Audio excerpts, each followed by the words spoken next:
पयले सुवातेर म्हणल्यार मोगाच्या भावान भयणो, जेजू म्हणटा म्हजें जूं तुमचेर घेयात आनी म्हजे लागीं शिकात.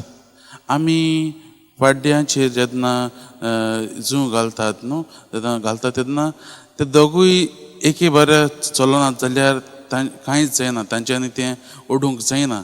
नाजाल्यार ते थंयच घुस्पतात आनी थंयच ते सगळें इबाड करून उडयतात.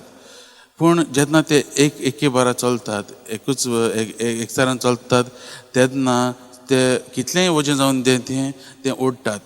आज जेजू म्हणटा आमचें जूं तो म्हजें जूं आपणाचेर घेयात म्हणटा. जेजूचें जूं जें आसा तें मोगाच्या भावान भयणो मोगाचें आनी तें हळू. आनी आज जेजू आमकां तेंच करूंक आपयता.